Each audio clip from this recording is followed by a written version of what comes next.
So this invitation was wonderful because I spent a couple of weekends really thinking about the team over at Science Channel, the company of discovery, and the lessons learned on the way of being a network about innovation and change, and yet having to learn that life lesson of how do we innovate ourselves before we can effectively be a network that highlights some of the cool innovation that's out there. So today I want to take you through, because we love stories, the story of this journey of innovation and change. Here's what we found when I came in 2008. We were grouped with Discovery. We were in about 54 million homes. So to give you an idea, most fully distributed cable networks like a Discovery or big brands are in 100 million homes. So it's a medium size, not really small, but medium. We had about $20 million in programming dollars, and to give you that slide of scale, big networks are about $200 million in programming. So you can see what you have. You have 24 hours a day, 7 days a week, 52 weeks a year to fill it with programming. So those programs were filled with about 335 original hours. So those dollars were really precious. There was ad sales, because we make money from our commercials and from our affiliates, was about $28 million at the time. There was one host. There was one continuing personality. He's still with us, Danny Forrester, who does Build It Bigger. That's it. There was no original talent. There were no minorities. There were no women. It was a 50-plus demographic. It was a high-scale audience, but it was pretty small. And it really was about the quest for knowledge. It really was the awe of science, which was beautiful, but it was an exclusive club for people in the know. And if you weren't in the know, you kind of felt like you were out of the conversation. To show you the business challenge that we faced, and this is one that we all just bang our head against the wall, and because it's tricky. If you look in the orange center, that is the size of the television audience that is passionate about Science Channel, and that was the group that we were servicing to, that science was their life, they live for it. You can't build a business on that. So how do we not lose the core? So we can't alienate them. We've got to give them what they come to the network for and keep them, protect them, grow them, as we broaden out to that extra 52 million that are mildly interested. That's where we want to do, and we ignore the people that just science isn't for them. But we go for people that, yeah, I kind of liked it in school, and I like to tinker and figure out how things work. So that's the goal, and the challenge for all of us is how not to alienate that core. And the problem really was we were brand cuffed. You know, it was such an awe by the staff that was there, by our board of directors at Discovery. Science was precious. Don't play with the science brand. It shouldn't be funny. It shouldn't be open. So there was this awe and this mystery, and we were really our own worst enemies. So the one rule we did from day one when we took over, innovate thyself, free the brand before you can be a true network about science and innovation and technology. And that's where we started. The first thing we did was just sit down and say, how do we get the broadest number of people into the tent to check out Science Channel? We had no off-air marketing budget, so something that we would have to do is pick a big event that's a noisy, be able to feed our wonderful communications stories so that we could get out there, do a grassroots marketing. So we came up with something that's a little bit of an oxymoron, science, the sports science, because there are fun sporting events that are out there in the world of science. And what if we took these crazy geniuses that really get into science and technology and engineering, and they make it a sporting event, and what if we treat it like a sporting event?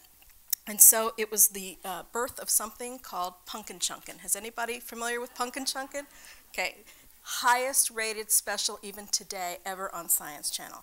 And it is about a group in Delaware. Every year, people gather to Delaware, and it's how far can you chunk a pumpkin? Ladies and gentlemen, there's physics in that, okay? So you can make physics fun. And it is about trebuchets, catapults, air cannons, Rube Goldberg machines. They have people from NASA. They have a women's team called Bad Hair Day. It is just fun. And then the scouts come out, and they work with their parents. And it is a weekend of pure fun. We're getting ready to go this year for our 3rd annual chunk. And there are, last year was 60,000 people show up for the event, and it is the #1 rated show. So I'm going to show you what the spot from Pumpkin Chunkin' was. And it was really the first time we cut through the clutter to say, we are our all-new Science Channel. So let me show you a little bit from Pumpkin Chunkin'. see a pumpkin fly? Well, it's pumpkin chunkin' time in Delaware, and yeah, we were born to chunk. Gonna watch them orbs soar through the air, 'cause pumpkins were born to fly. And if my team can build a perfect device, and the angle and wind is precise, we'll be pumpkin chunkin' legends.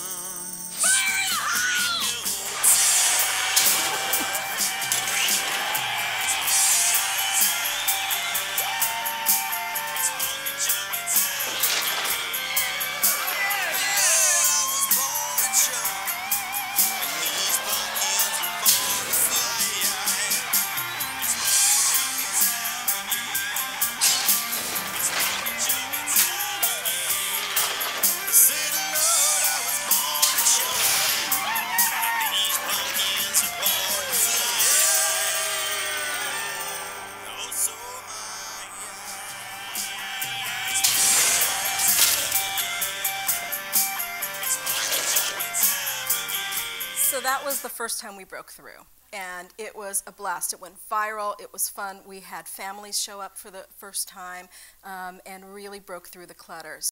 I know Alan's going to be talking to you later about a book he wrote, Surrounded by Genius, and Pat was telling me about it. I went, wow, that's really the secret formula to what we've been up to.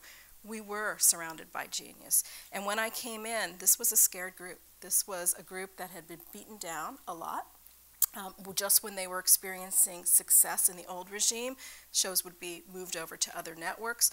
But there were gems in there, and that was the first goal. Find the gems, protect them, motivate them. We made several key promotions of people who had been in the same job for 8 years and leading and never had that promotion. We made sure we found them. And then the important thing was paint the vision of where we were going. Really dig into where could we be at our greatest. Not next year, not the year after, but when we look 5, 6 years forward, where is science? Where are we as a network in the Discovery portfolio?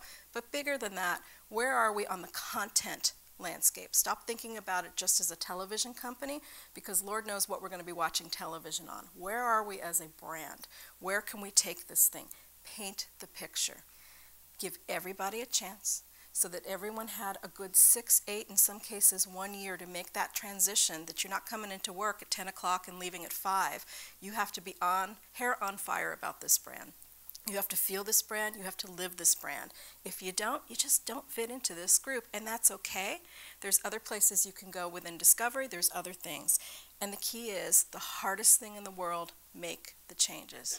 Heartbreaking, great people, hard to do in a time of recession, but you have to do it. Because once you're able to make those changes of people that can't get it up to have your hair on fire about innovation, that can't make that change, because not everybody can handle that change, it holds the rest of the group back. So the hardest part is make that change, bring in fresh blood, so that people are coming in excited, jumping on. It motivates the whole group, and they feed off each other, and you can't turn the brain off. How many of you ever saw Bull Durham, the movie, Kevin Costner? There was a great speech in it, if you ever watch it again, where Susan Sarandon was giving her I Believe speech, and she was talking about what she believes in and how opposite those two are. Well, we took that speech, showed it to them, and we went around the room with the staff, and we had them pretend they are science. And we went around the room twice, and everyone had to say, I am science and I believe. And we went around because it got crazier and more passionate, and we wrote it down. This came from the staff. This came from the people that are responsible for making the shows, marketing the shows, promoting the shows through communications, online. And it shook up the whole group, because you just wanted to go out there going, yeah, let's do it. And now we're going to take it, add a little bit more to it, and have all our talent and on-air personalities write it. But it was one of the most powerful innovation exercises, because it comes from the people, and it gets you charged up, and it opens your imagination of what you can do.